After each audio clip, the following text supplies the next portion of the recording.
Now then, people, good morning, good afternoon, good evening, depending on when this goes out. It's probably going to be good afternoon, and welcome back to the Just Joe Football Show. It's time for your Leeds versus Blackburn, or Blackburn versus Leeds pre-match chat.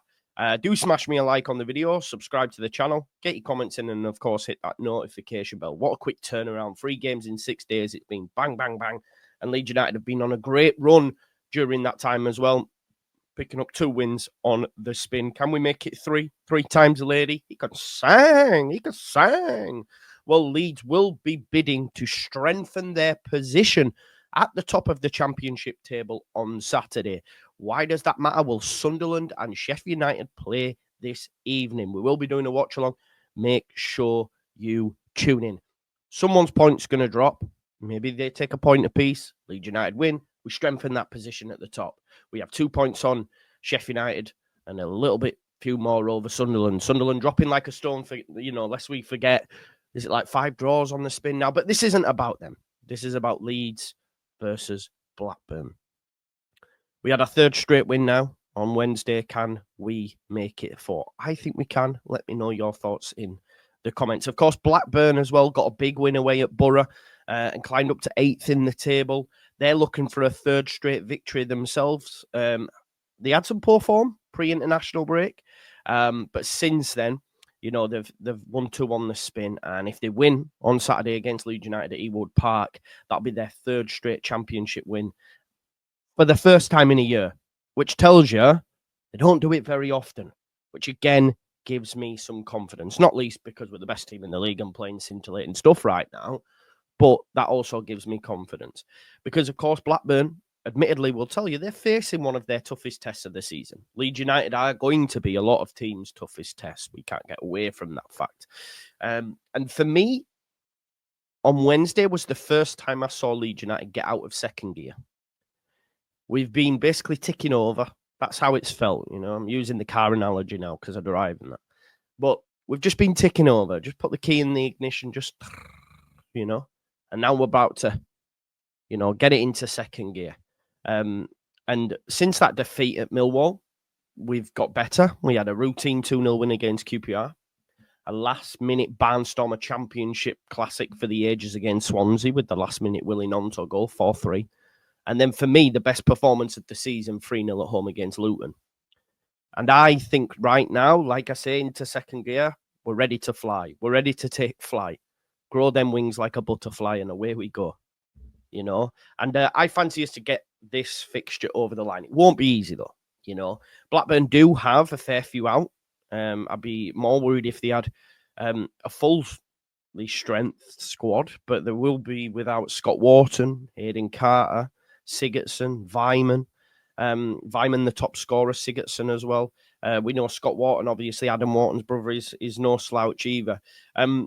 But they did get a win away at Middlesbrough, and the Riverside's a tough place to go, and they did go there without these personnel, so you'd imagine Eustace will probably field an unchanged starting 11 from the one that got that 1-0 victory over Middlesbrough, including a clean sheet against a team that create the most chances in the league. So, yes, they have players out, but they still did go get a result at Borough, so it doesn't mean it's going to be easy because, not least because of the manager, right? John Eustace gets results. Birmingham sacked him. They got relegated.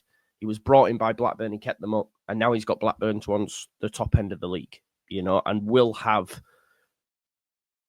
they will have, hopes of getting into the playoffs. John Eustace has done that, so we have to give him props. And he beat Farker twice last season. Once with his Blackburn side, once with his Birmingham side. A lot of people say, will he add his number? I'm not sure that's the case. Because in that Birmingham game, my God, I think I would have got in that starting 11. It was bleak. Some of them players aren't even at the football club anymore. Some can't even get into the match day squad. Yeah, So I wouldn't look too much on that. But he is no slouch by any stretch of the imagination. Probably will field an unchanged side.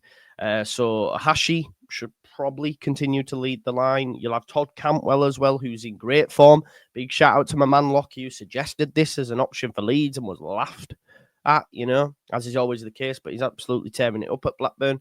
They've got Danny Batt at the back as well, who previously was at Borough, Stoke. He's a championship centre-back. Lewis Travis, an established midfielder. They've got some decent players within this setup at Blackburn. for Leeds United, it's all about who starts on the wings, right? Like, I think Solomon will come out because he played a full 90 and James and Nonto have shared minutes. If he goes with Solomon, I'm more inclined to think that Solomon's just his number one pick. Solomon's his new Somerville, which I know won't go down too well because obviously everyone loves Larger. But yeah, I don't know. It's an intriguing one. But I think because Solomon played 90, he drops out and we'll see Nonto and James. And that's good. It's rotation. I don't think Larger's ready to start yet, but he showed us in that 10-minute cameo. The guy looks sharp and back. And another great plus as well is obviously the return of the defender, Junior Firpo, after his 3-match suspension.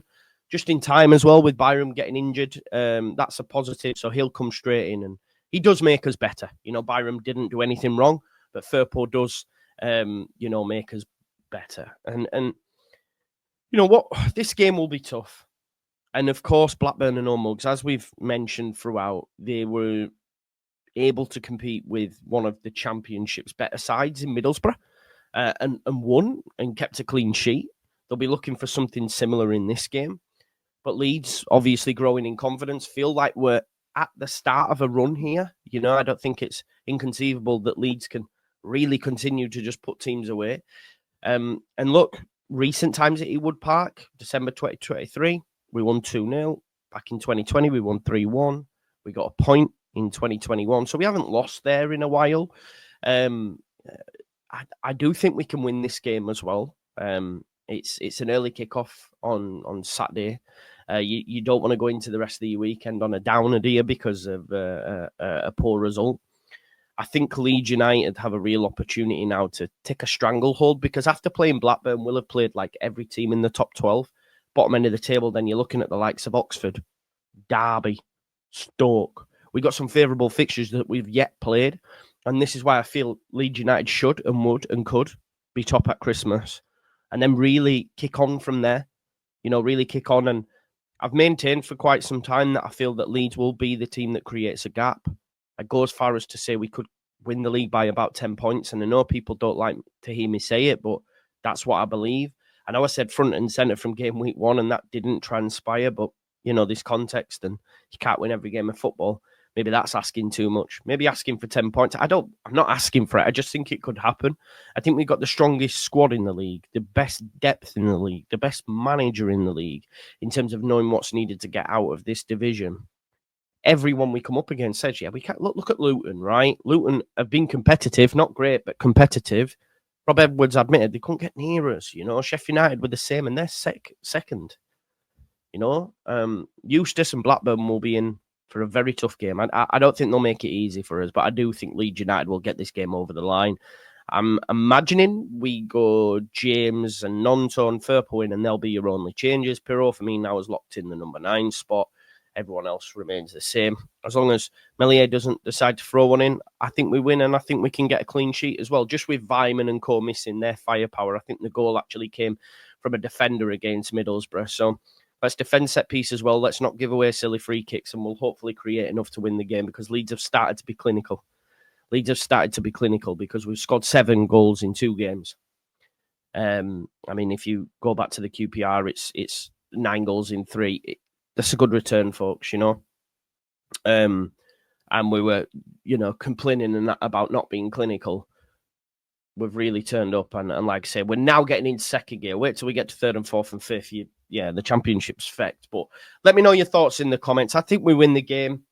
I'm going to go for a 2-0 routine 2-0 win. Maybe a bit like QPR. Might be a bit perceived boring at times. But listen, it's all about getting points on the board and winning games and creating a gap. And I think we can do that after tonight's game. Make sure you join me for that watch along. Have an amazing weekend, and I'll see you in a bit. Peace out. Leeds.